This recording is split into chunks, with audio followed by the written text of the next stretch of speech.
Hey YouTube, it's Echobear, and I have something kind of special for you. Today I'm going to tell you guys about how my obsession with Pokemon started and talk to you guys about Pokemon Go, which just came out, and so everybody's still all hype about it, so yay. But to start out, pretty much I want to show you guys the exact cause, and I know this for a fact, the exact point in time and cause for my love of Pokemon. And that's because of this card right here. So pretty much this card I didn't get when I was a kid, but it was part of the reason why I obsessed over Pokemon so much. When I was about 3, one of my friends showed me his holographic Lapras card out of Japan. It was like one of the first generation cards. And pretty much he gave me a bunch of starter cards, and that essentially like stuck me in the point of where you guys see me today. But pretty much that's how my obsession started. It started when I was 3 years old, and literally it's stayed with me like up until adulthood, so now pretty much. And honestly, I can't complain. It's been awesome. So before I get talking about Pokemon Go, I want to tell you guys a little bit about the history of Pokemon in the first place. So as a lot of people know, this year is Pokemon's 20th anniversary. And honestly, I kind of wonder if people even know a lot of the history of Pokemon. So before I get into talking about one of their most recent releases and what this video is mainly about, Pokemon Go, I'm going to go back and talk through a lot of the beginning stuff and where all of this came from in the first place. So the beginning of Pokemon history, the first Pokemon games were Pokemon Red and Pokemon Green, released in Japan on February 27th, 1996. This was followed by Pokemon Blue, which came out with improved sounds and better graphics. This was also followed by the Pokemon trading card game released in October 1996. The Pokemon anime was released shortly after in North America in September of 1998.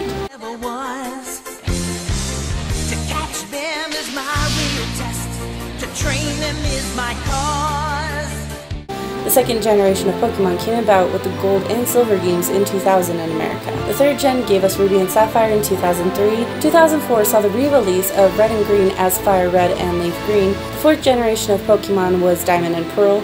5th generation Black and White, 6th generation Pokemon X and Y, which also gave us the introduction of Mega Evolutions, and later this year there will be the 7th generation of Pokemon with the games Sun and Moon. But the series honestly contains a ton of other spin-off games that are all super successful and kind of cult classics in their own right. But for the first time ever, Pokemon has been released out into the real world, with Pokemon Go that was released on July 6th, 2016 in America.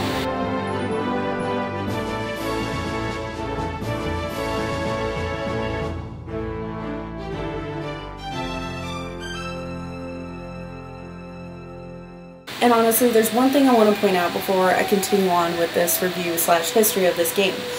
Honestly, since this is such a recent game, and at the point of me recording this, I think it's only been out for a week now, this is honestly a first reaction review.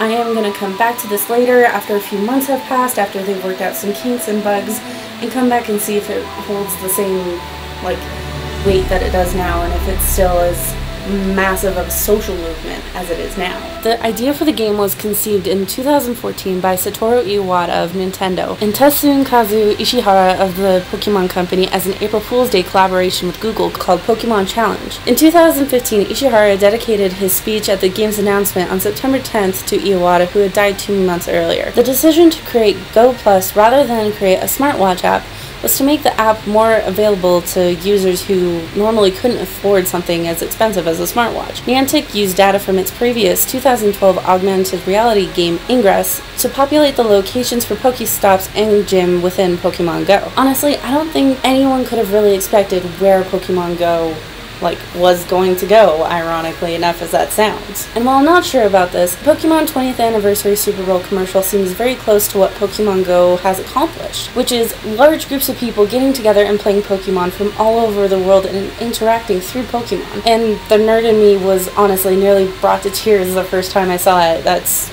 sappy and corny, I know. But honestly, that feeling of a worldwide connection of people through something like Pokemon, like, it still gets me so emotionally. And I've heard other people talking about this as well. It's a connection that people are able to share something they love so fiercely, and they can share this regardless of who they are or where they're from. I've been seeing this firsthand with Pokemon Go, even in my own hometown, which honestly I didn't even think it'd be that big a deal here. From where I've been playing, I went out on a walk to play for a little bit, and I was able to meet at least 10 people and talk to them on a level as if I was already best friends with them and been best friends with them forever. It's weird to say this because usually people don't put together social interaction in video games, but Pokemon Go has given a lot of people a feeling of belonging to something really large with people that they don't even know. So honestly, obviously I can be really romantic about Pokemon games and Nintendo in general, but this kind of doesn't take away the fact that this app is really glitchy here at the current moment in time when I'm recording this. And again, I want to tell you guys that this is a first reaction to the game, and I want to come back to it later. But as it stands right now, the game has a lot of issues with just basic functions. On release in America, at least, I'm pretty sure an entire generation joined at once and overloaded the service so badly that Niantic couldn't keep up with demand. And thus, that's why a bunch of other critics kind of panned this game and gave it kind of low scores. But following the first update for the app, there still have been a lot of crashes when playing the game, just in general, like just walking around, getting to Pokéstops, getting to gyms, stuff like that, and also not being able to defeat gym leaders and their Pokemon even after the defending Pokemon's HP is at 0. So honestly, that is kind of a bummer, and it's something I am going to mark this game down for, but honestly, I don't think just because of a couple issues on release day, the game deserves to be panned. So now that I've honestly gone on for forever talking about the history and the lead up to this game and some issues that came about on release day, I'm going to start talking about the actual game. So for basic gameplay, it starts out as every other Pokemon game. For this one, Pokemon Go right now, you start out with the Generation 1 starters, Bulbasaur, Charmander, and Squirtle. Also, there's a secret: if you don't choose those 3 and start walking, you can get the option to get a Pikachu as your starter. But honestly, the other 3 are hard enough to get, and I've seen multiple Pikachus around, so me personally, I chose one of the original starters. There are also a lot of different methods to this game that are a lot different from the core Pokemon series, such as catching Pokemon, leveling up Pokemon, and evolving them. A lot of things stay the same, such as you have to catch Pokemon with Pokeballs, potions heal your Pokemon, and berries are things that Pokemon love. That aspect of the game has stayed the same, but the differences are weirdly enough intuitive, but strange enough that it took me a little while to figure it out. Pretty much the way the regular Pokemon games worked is if you catch a Pokemon, you got it in your dex, you leveled it up, and that was it. You were pretty much done with it, and you would stay with your core team and level them up and make them stronger. Pokemon Go does that a little differently, where you're pretty much encouraged to catch every single Pokemon that crosses your path. Because the way the evolution system works out, it's not based on an experience point system like the other games. It's based on a candy and stardust system, which seems kind of weird out of context. But you get both of these things from catching Pokemon. Stardust is used to level up any type of Pokemon that you can come across. It's not specific, and pretty much it's just generic, works with every single Pokemon. No issue there. The specifics come from the candies. You have to catch specific Pokemon to get their candy. So if you're catching a Pikachu, you have to get a lot of Pikachu candy to be able to evolve it into Raichu eventually. Which kind of sounds like a bummer, but if you're playing the game and interacting with it enough and using the items to your advantage and going to Pokéstops, it really just seems fair. It seems like pretty honest to the game. It takes a while to get to, and you have to be determined and dedicated to specific Pokemon to be able to do it.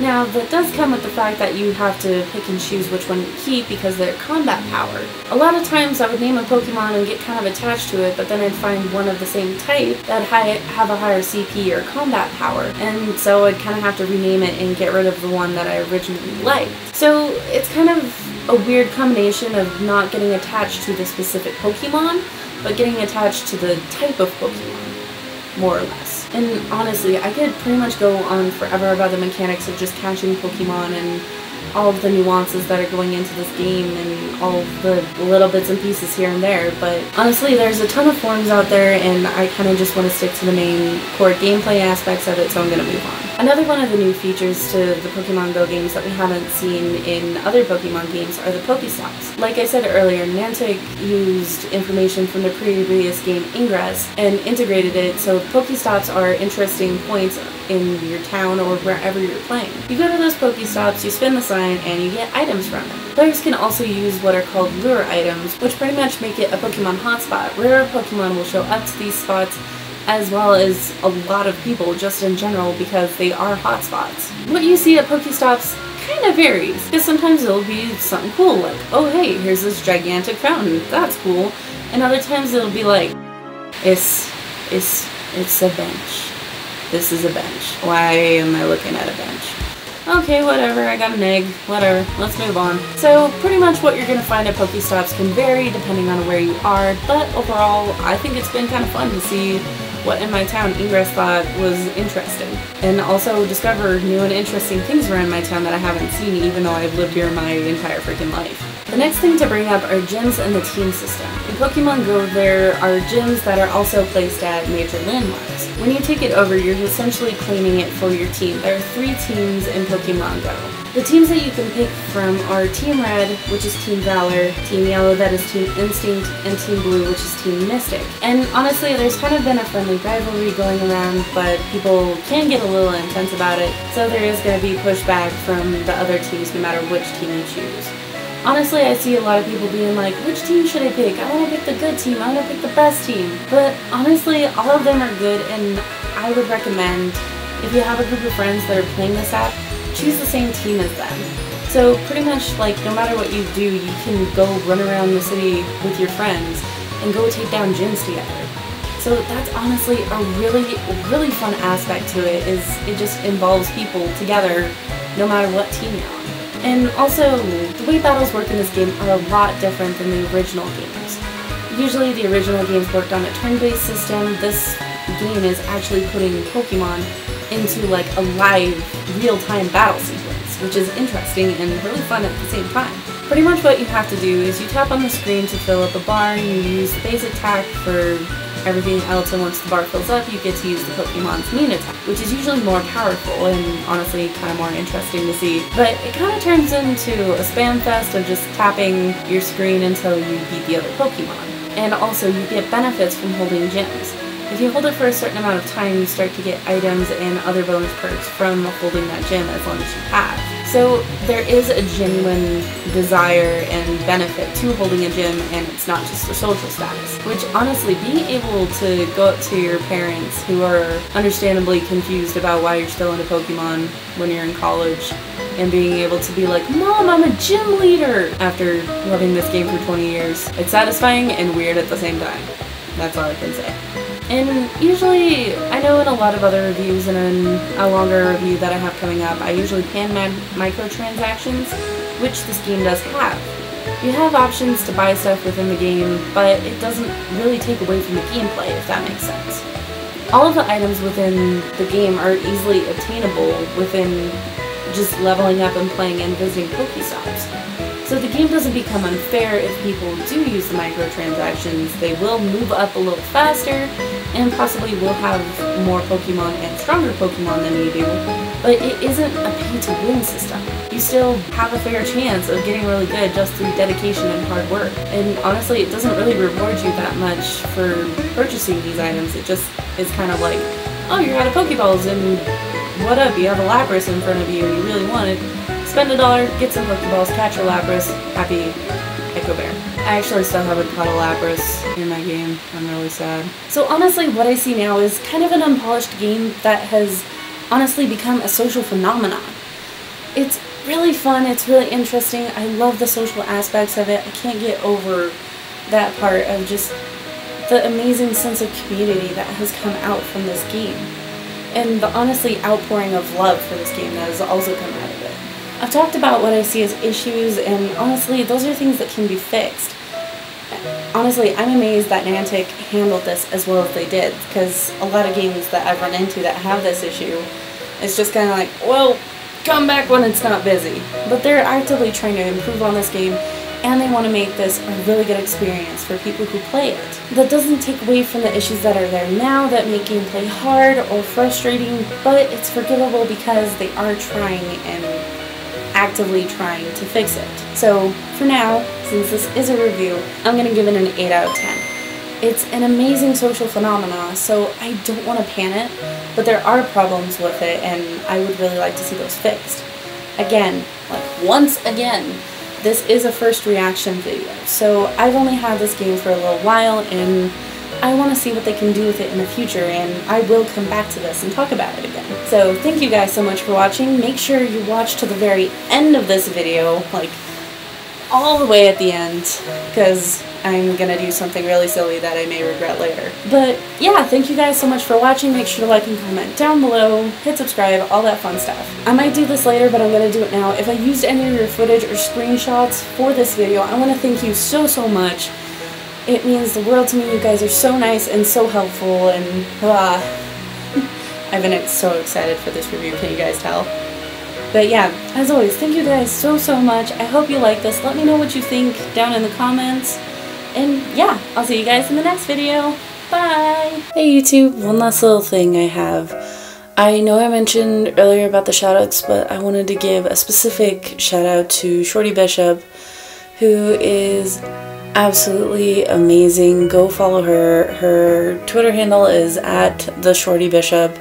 I'll put a link or something on here. It's like 4 AM when I'm recording this, so if I'm not coherent, that's why. But I also wanted to point out all of the video on here is either stuff that I've recorded myself from my own games and from footage that people have so kindly given me from Pokemon Go, and all of the other remaining footage and music are copyrighted to Nintendo. I don't own any of it, and all of it is used for the purpose of the review and entertainment. So yeah, I really don't want to get copyrighted nonsense. I'm so tired. But anyway, after this there's going to be some funny stuff and a couple of outtakes and me just being a dork after this. So enjoy that, and I'll see you guys later.